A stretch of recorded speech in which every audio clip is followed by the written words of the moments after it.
There is a rule operating at this World Cup that most casual football supporters don't know about. It has been in place quietly across multiple tournaments. It was enforced at the 2022 World Cup in Qatar without any particular fanfare, and it has now come to the surface at this tournament with a visibility it has never previously had. Because the stakes are higher, the bracket has created specific collision possibilities, and because it is landing in the middle of a tournament where the relationship between FIFA's refereeing decisions and the watching world's trust in those decisions is at its most fragile in living memory. The rule is this. English referees Michael Oliver and Anthony Taylor are barred from officiating any Argentina match at the 2026 World Cup.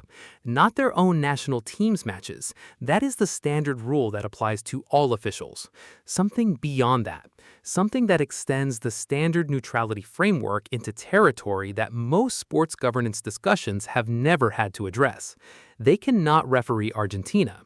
Not now. Not in the quarterfinals, not in the semifinals, not in the final on the 19th of July at MetLife Stadium. If Argentina are playing, Oliver and Taylor are watching from wherever their accommodation is in North America, because the history of 1982 has followed them to the 2026 World Cup and placed a restriction on their availability that has no equivalent in the careers of their refereeing peers from other nations. This was formally acknowledged on the 8th of July 2026. The timing is significant.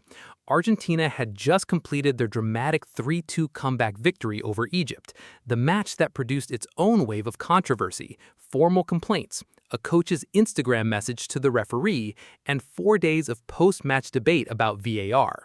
The bracket now shows Argentina facing Switzerland in the quarterfinals, with the possibility of an England match on the other side of the draw if both nations continue to advance.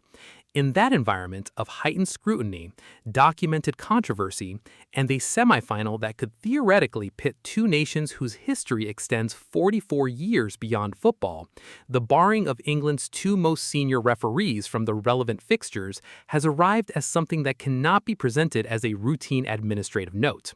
So what's really happening here?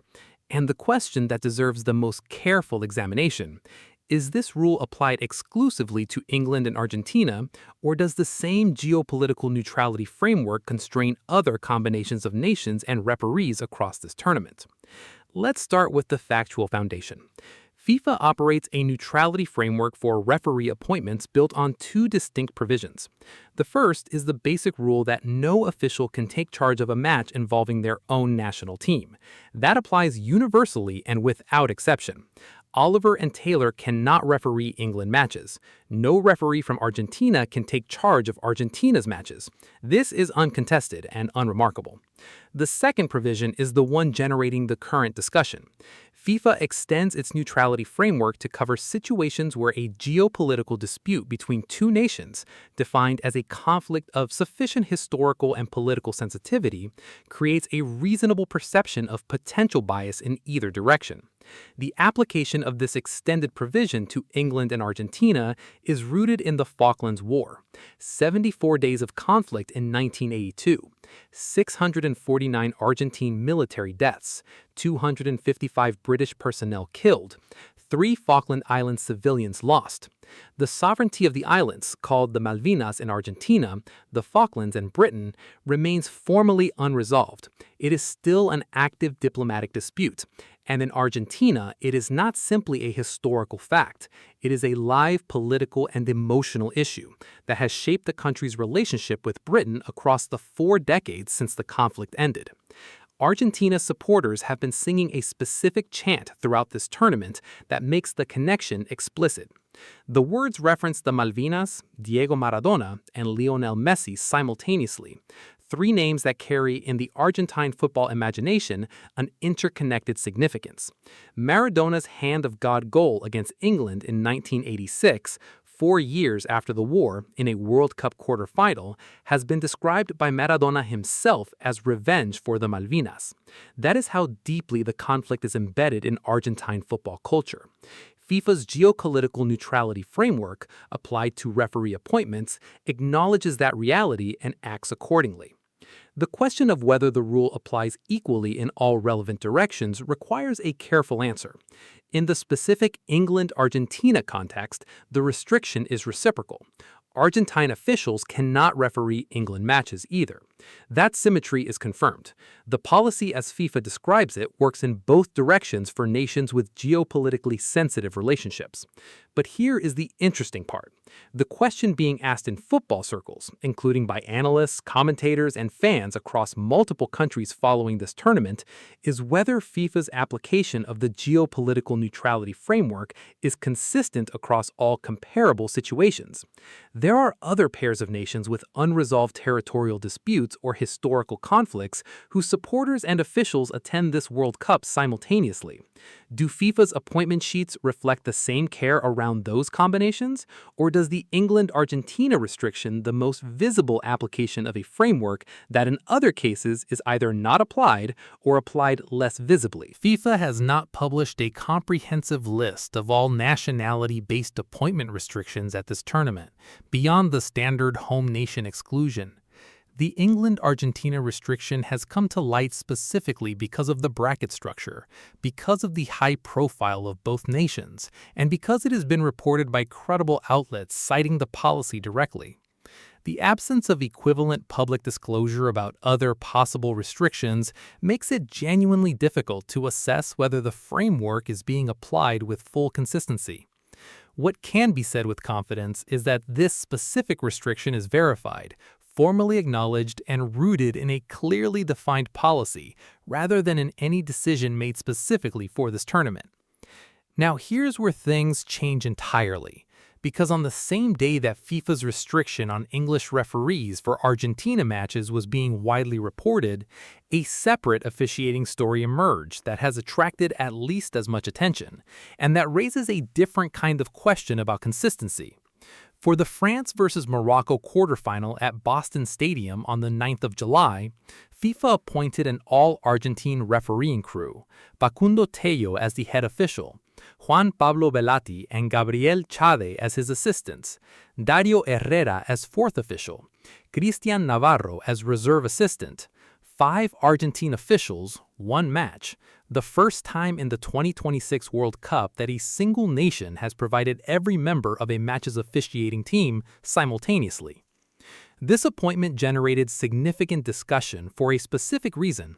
France and Morocco are among the nations most affected by Argentina's controversial comeback against Egypt.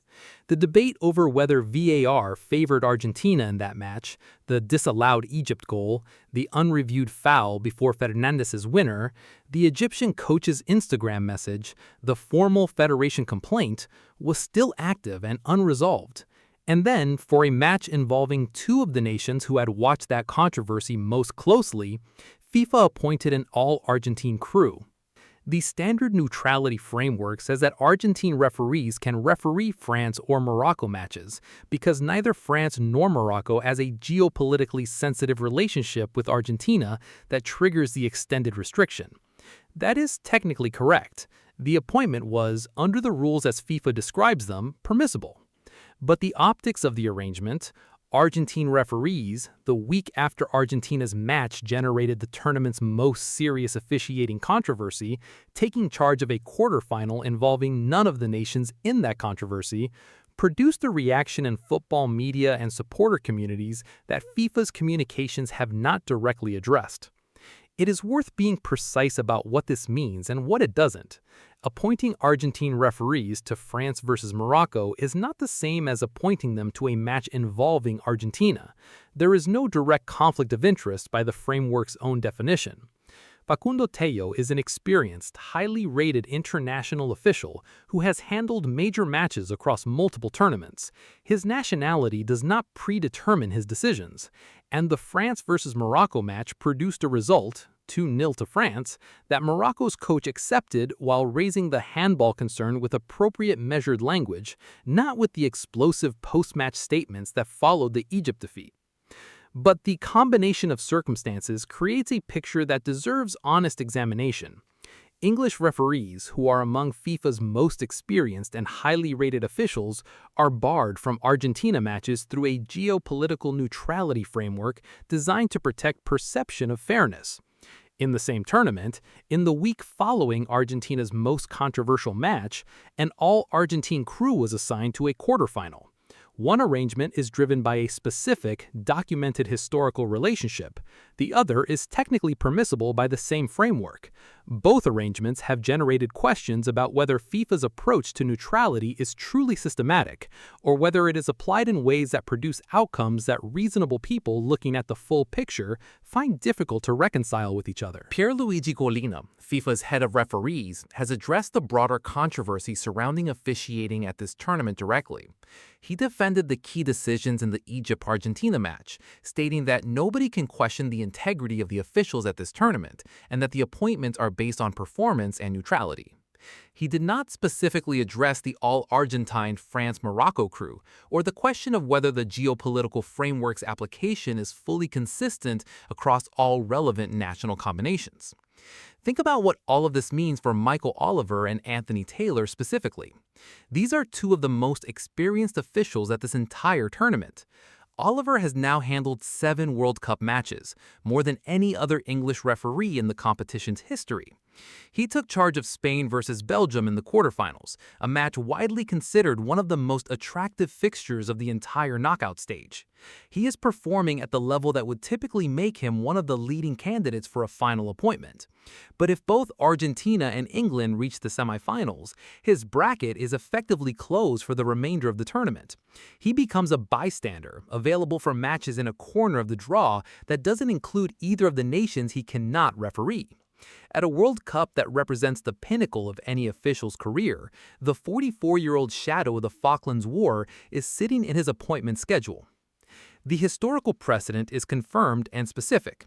In 2022 in Qatar, Anthony Taylor was a leading candidate to referee the World Cup final. Argentina qualified for that final. The appointment went elsewhere. Taylor watched from the stands. That outcome had not previously been widely reported or discussed in English football coverage. It has now been surfaced specifically in the context of 2026 because the bracket and the circumstances have made the restriction impossible to ignore. What the England-Argentina referee story reveals, examined fully, is something broader than a single rule. It reveals the extraordinary logistical complexity that FIFA's refereeing committee navigates across a tournament of this scale, with 48 nations, officials from dozens of countries, and a framework that tries to protect the perception of neutrality across every possible combination of matches and appointments. Most of that work happens invisibly. Most of the restrictions and accommodations made in the appointment process are never reported, because they never create the specific combination of high-profile bracket positions and documented post-match controversies that have made 2026 so different from previous editions. The question of whether the framework is genuinely consistent, whether it catches every geopolitical pairing with the same care it has applied to England and Argentina, is one that FIFA's public communications have not answered, with the transparency that the volume of scrutiny at this tournament demands. What do you think? Should a war that ended 44 years ago still be influencing which referees can take charge of matches at a football tournament in 2026? And does knowing that English referees are systematically excluded from Argentina matches, while an all-Argentine crew took charge of France versus Morocco in the same week, change how you think about the consistency of FIFA's neutrality framework?